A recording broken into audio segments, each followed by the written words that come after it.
Hello students आज हम लोग class 8 science chapter 1 crop production and management के टॉपिक सोइंग को पढ़ने वाले हैं। तो देखो, पिछले पार्ट में हमने ये देखा था कि प्रिपरेशन ऑफ सॉइल हम कैसे करते हैं। ठीक है, अपनी क्रॉप के लिए हम सॉइल को प्रिपेयर कैसे करते हैं। ठीक है, हमने टिलिंग और प्लोइंग ये सब पढ़ा था। ठीक है, लूजनिंग ऑफ सॉइल इन सब के बारे में हमने जाना था।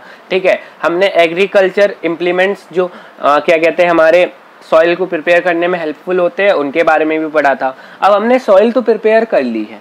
ठीक है, अब जो नेक्स्ट स्टेप है वो हमारा है कि हमारे जो सीड्स है, ठीक है, जिन भी क्रॉप को हमें ग्रो करना है उनके जो सीड्स है उनको क्या करना, बोना।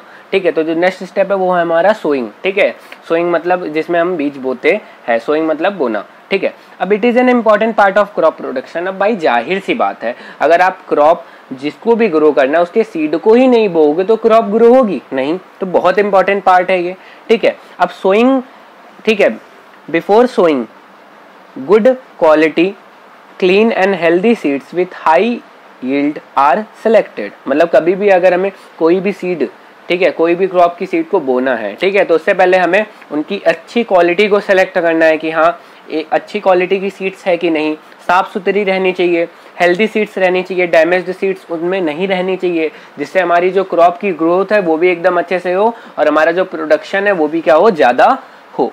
ठीक है, तो अब देखो हमने ये तो देख लिया कि हमें सीड्स अच्छी सिलेक्ट करनी चाहिए, लेकिन हम करेंगे कैसे। तो यहाँ पे एक एक्टिविटी दी है, take some gram seeds in a bowl, add water and wait for some time. ठीक है, मतलब आप ग्राम सीड्स या आप कोई भी सीड ले लो, बेसिकली उसको एक बाउल में ले लो।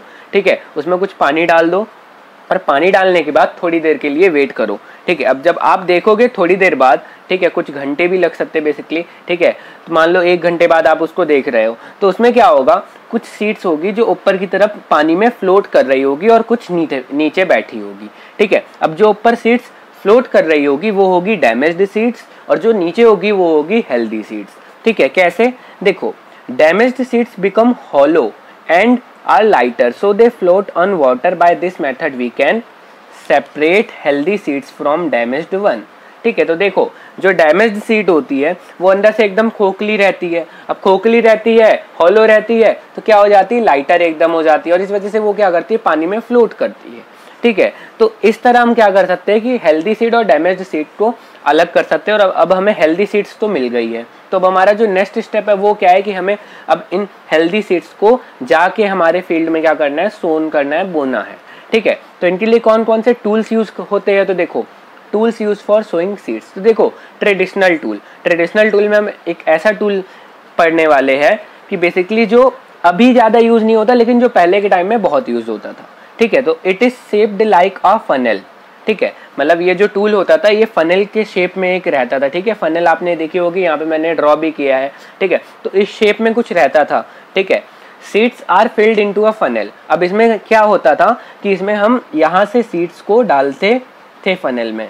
ठीक है, और इन फनल में जाके नीचे क्या रहता था, 2 और 3 इस तरह की पाइप एकदम लगी रहती थी और उनके जो एंड होते थे वो एकदम शार्प इस टाइप के होते थे और वो सॉइल के अंदर घुसे रहते थे। तो जैसे हम यहाँ से डालते थे तो वो 2-3 पाइप में अलग अलग सीड जाके अलग अलग जगह क्या मिट्टी के अंदर चली जाती थी। ठीक है, तो इस तरह हमारा ट्रेडिशनल टूल काम करता था। लेकिन अब जो टूल ज़्यादा यूज में है वो है सीड ड्रिल। ठीक है, तो सीड ड्रिल जो अभी modern method of sowing seeds है। ठीक है, इसमें बेसिकली हम क्या करते हैं, ठीक है, used for sowing with the help of tractor. ठीक है, ट्रैक्टर की मदद से यहाँ पे हम सोइंग करते हैं। आप देखोगे आपके एनसीईआरटी में एक फोटो भी बनी है। ठीक है, उसमें सीड ड्रिल की इमेज है। ठीक है, बेसिकली सीड ड्रिल की मदद से हम क्या करते हैं, जो सीड्स होती है, ठीक है, वो अच्छे से एकदम हाँ इक्वल डिस्टेंस पे क्या कहते हैं उनको हम डिस्ट्रीब्यूट कर देते हैं और डेप्थ मतलब सॉइल के एकदम अंदर भी अच्छे से चली जाती है, जिससे क्या होता है कि उनको एक प्रोटेक्शन मिल जाती है कि उनको चिड़िया वगैरह ना खा पाए। ठीक है, also protect seed from eaten by birds and saves times and labour.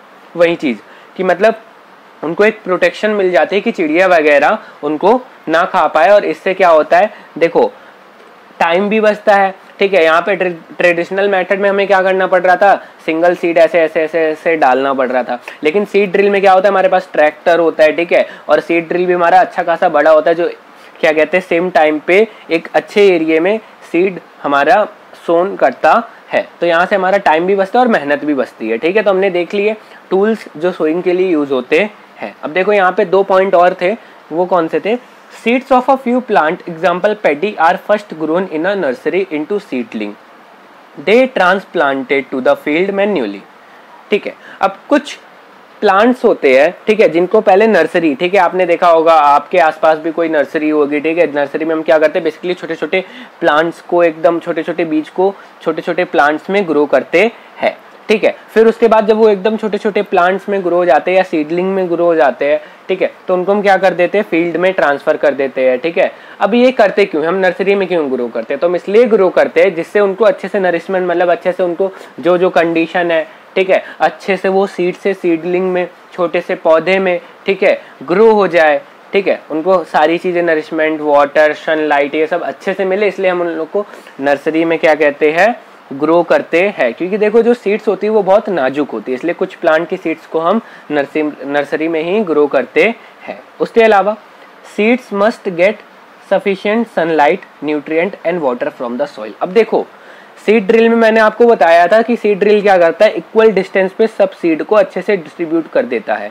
ठीक है, अब ये जरूरी भी है। ठीक है, अगर एक जगह पे, ठीक है, मान लो अगर एक जगह पे आप 4 सीड एक साथ आपकी चली गई, तो जब इनमें से पेड़ निकलेगा तो क्या होगा, वो आपस में एक दूसरे से ऐसे टकराएंगे और उनको उनकी ग्रोथ के लिए अच्छे से एकदम स्पेस नहीं मिलेगी। तो देखो कभी भी जो सीड है ना, उसकी ओवर क्राउडिंग नहीं होनी चाहिए, मतलब ऐसा नहीं होना चाहिए कि छोटे से एरिया में बहुत सारी सीड्स है। ठीक है, सीड्स इस तरह रहनी चाहिए कि सीड्स, हर एक सीड को सफिशिएंट सनलाइट मिले, ठीक है, सफिशिएंट न्यूट्रिएंट मिले सॉइल से उसको वाटर अच्छे से मिले और हर एक चीज मिले जिससे उसकी ग्रोथ है जो एकदम अच्छे से हो। तो देखो यहाँ पे हमने अपना जो क्रॉप प्रोडक्शन का जो सेकंड स्टेप था, सोइंग, उसको भी कवर कर लिया है। अब नेक्स्ट पार्ट में हम लोग जानेंगे मैन्योर और फर्टिलाइजर्स के बारे में। सो आई होप आपको आज के पार्ट में सारी चीजें समझ आई होगी। अगर समझ आई है तो वीडियो को लाइक कर दो एंड चैनल को सब्सक्राइब कर दो। मिलते हैं नेक्स्ट पार्ट में। Thank you for watching till the end.